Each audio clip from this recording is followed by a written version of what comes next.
तांजो ने आखिरकार अपनी असली ताकत दिखा दी। उसने अपने दाहिने हाथ की सील हटाकर उसे मुक्त किया और अपने 2 बॉडीगार्ड्स को समय खींचने भेज दिया। यूना कुल की सीक्रेट निंजा तकनीक के विशेषज्ञ, जिनके शरीर में जहरीले कीटों के खिलाफ प्राकृतिक प्रतिरोध होता है, दुश्मन के शरीर में भेज सकता है और उसकी कोशिकाएं नष्ट कर सकता है। मगर मास्क मैन ने तकनीक से अचानक हमला चकमा दे दिया और तांजो के कंधे पर हाथ रखते ही उसे एक भंवर में खींच लिया और इसी झटके में यमना का फू को भी खत्म कर दिया। लेकिन तांजो खुद इस लड़ाई में हिस्सा नहीं लेना चाहता था।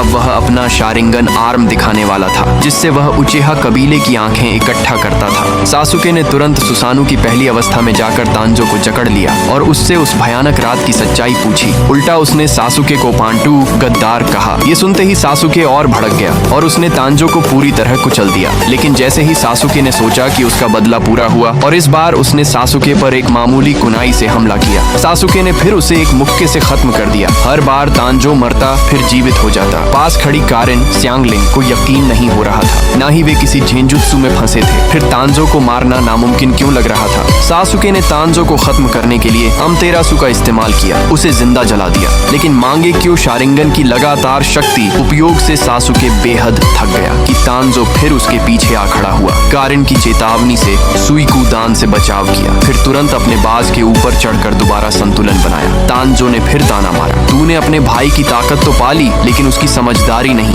उसने कहा कि उचिहा का बदला लेना केवल नफरत की भड़ास है। सासुके आग बबूला हो उठा और अपनी कुसानागी तलवार के साथ फिर हमला किया। लेकिन तांजो ने एक बार फिर चारों तरफ धूल फैलाई और उसी में छिपकर शुरिकेन से हमला किया। सासुके ने एक चाल चली, उसका बाज तांजो का फेंका हुआ शुरिकेन पकड़ लाया और फिर उसी शुरिकेन से तांजो की भुजा काट दी और उसके प्राण ले लिए। लेकिन तांजो फिर से जीवित हो गया। इस बार सासुके ने जेंजुत्सु का सहारा लिया और उसकी पीठ पीछे पहुंच गया। मगर तांजो पहले ही शापित सील का जाल बिछा चुका था। कारेन मदद करने दौड़ी लेकिन तांजो ने उसे भी लात मारकर दूर फेंक दिया। अब तांजो ने खुद का अमर रूप बंद कर दिया ताकि अपनी चक्रा बचा सके, क्योंकि उसे असली खतरा अब भी सामने खड़े मास्क मैन से था। सासुके की किस्मत ने साथ दिया, उसकी शक्ति फिर एक बार एक्टिव हो गई। उसका सुसानु अब सेमी कंप्लीट रूप में बदल गया। उसने एक तीर चलाया जिसे रोकने के लिए तांजो को मोकुतोन वुड रिलीज का सहारा लेना पड़ा। अब सासुके को समझ में आ गया कि तांजो ने हशिरामा के सेल्स इम्प्लांट किए हैं, जिससे उसे मोकुतोन और कई शारिंगन की शक्ति मिल रही है। लेकिन अब तांजो अजेय नहीं है। सासुके ने दोबारा तीर छोड़ा पर वह फिर देर कर गया। मास्क मैन ने आखिरकार तांजो की रहस्य सुलझा ली। वो था उचिहा का निषिद्ध जुत्सु।